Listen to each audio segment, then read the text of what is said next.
किसी भी मुसलमान भाई को पूरे देश में, ना ही किसी मुस्लिम संगठन को, ना ही मुस्लिम किसी धार्मिक संस्थान को एक रत्ती भर भी इससे को खतरा, ना ही कोई 1 इंच ज़मीन उनकी, जैसे कह रहे हैं ज़मीन चले जाएगी। हाँ, खतरा है, परेशानी है, वो किसको है? इसके साथ जुड़े हुए माफिया को। एक प्लान के तहत नेशनल कॉन्फ्रेंस ने आज ये हंगामा किया और इसी प्लान के तहत 3 दिन हाउस का कीमती समय स्पॉइल किया गया। नेशनल कॉन्फ्रेंस एक जवाबदेही है जम्मू कश्मीर के लोगों के यहाँ पे। National Conference owes an answer to the people of Jammu and Kashmir as to 3 दिन से एक ऐसा विषय जो विषय है ही नहीं, जिस पे संसद आगे कानून बना चुकी है, उसके ऊपर नेशनल कॉन्फ्रेंस 3 दिन से हाउस को अवरुद्ध कर रही है। बहुत विडंबना है। रूलिंग पार्टी हाउस को अवरुद्ध करेगी क्या?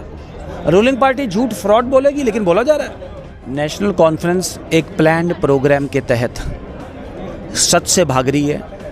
अपनी जो घोषणा पत्र में, मैनिफेस्टो में दी ही गारंटी हैं, उन गारंटियों को पूरा करने में सक्षम नहीं है, ना ही मंशा है इनकी। भारतीय जनता पार्टी के एमएलए आरएस पठानिया मेरे साथ बात करने के लिए मौजूद है। पिछले 21 दिनों से आज जम्मू कश्मीर कानून साज असेंबली चल रही है, लेकिन 3 दिन से ज़बरदस्त हंगामा जो है वो देखने को मिल रहा है। कानून को बहुत अच्छे से जानते हैं, असेंबली किस तरह से पिछले कई दिनों से चली, और 3 दिन से वक्फ अमेंडमेंट बिल को लेकर के जो हंगामा देखने को मिला, सर क्या कहेंगे इस पर? नेशनल कॉन्फ्रेंस एक प्लान्ड प्रोग्राम के तहत सच से भाग रही है। अपनी जो घोषणा पत्र में, मैनिफेस्टो में दी ही गारंटी हैं, उन गारंटियों को पूरा करने में सक्षम नहीं है, ना ही मंशा है इनकी।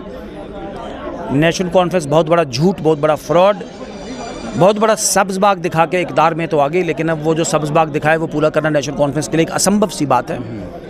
आज बहुत बड़ा एक्सपोजर आपने देखा नेशनल कॉन्फ्रेंस का इस संसद के पटल पे। टोटली एक्सपोज्ड हो गई है नेशनल कॉन्फ्रेंस। 3 दिन से एक ऐसा विषय जो विषय है ही नहीं, जिस पे संसद आगे कानून बना चुकी है, उसके ऊपर नेशनल कॉन्फ्रेंस 3 दिन से हाउस को अवरुद्ध कर रही है। बहुत विडंबना है। रूलिंग पार्टी हाउस को अवरुद्ध करेगी क्या?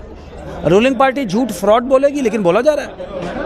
और मैंने कहा, भारतीय जनता पार्टी राज्यव्यापी कैंपेन चलाएगी और इस झूठ के पोलिंदे को एक्सपोज करके रहेगी भारतीय जनता पार्टी। नहीं, नेशनल कॉन्फ्रेंस का कहना है कि जो भारतीय जनता पार्टी ये बिल इस समय लेकर के आई, जो पहले तो बिल था, अब वक्फ अमेंडमेंट जो है ये एक्ट बन चुका है, इससे मुसलमानों को जो है वो बहुत ज़्यादा खतरा है। देखें, किसी भी मुसलमान भाई को पूरे देश में, ना ही किसी मुस्लिम संगठन को, ना ही मुस्लिम किसी धार्मिक संस्थान को एक रत्ती भर भी इससे को खतरा, ना ही कोई 1 इंच ज़मीन उनकी, जैसे कह रहे हैं ज़मीन चले जाएगी। हाँ, खतरा है, परेशानी है, वो किसको है? इसके साथ जुड़े हुए माफिया को। तो माफिया राज खत्म होगा, पारदर्शी तरीके से वक्फ होगा, और वक्फ की जो संपत्ति हैं मुस्लिम समुदाय की देखरेख के लिए, मुस्लिम समुदाय बढ़ावा कर सके, राइट टू रिलीजन एक पूरे अनकंट्रोल्ड तरीके से पूरे देश में एक एक्सरसाइज हो पाए, इसको फैसिलिटेट करेगा ये नया वक्फ अमेंडमेंट बिल। सर, ये जो 3 दिन आखिरी थे ये बड़े इंपॉर्टेंट थे, कई सारे बिल पेश होने थे और भी कुछ चीज़ें थी, लोगों को बड़ी उम्मीदें लगाए थे इस हाउस से, लेकिन कुछ भी चीज़ें जो है पिछले 3 दिन से ठीक से नहीं चल रही हैं। एक प्लान के तहत नेशनल कॉन्फ्रेंस ने आज ये हंगामा किया और इसी प्लान के तहत 3 दिन हाउस का कीमती समय स्पॉइल किया गया।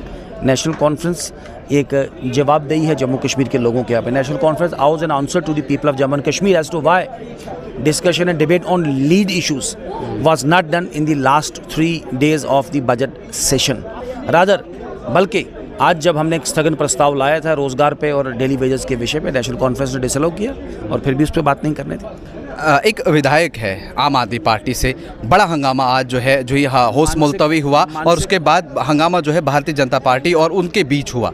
मानसिक संतुलन बिगड़ा है इनका, और आदतें भी थोड़ी ख़राब हैं। छोटी और ओछी हरकतें करके हाउस का अटेंशन अट्रैक्ट करना चाहते हैं, लेकिन कानून अपनी प्रक्रिया करेगा। भड़काऊ भाषण दे के आप निकल जाएंगे, आपको पूछेगा नहीं, ये बात ना चलेगी, ना ही बर्दाश्त की जाएगी जम्मू कश्मीर में। चलिए, शुक्रिया।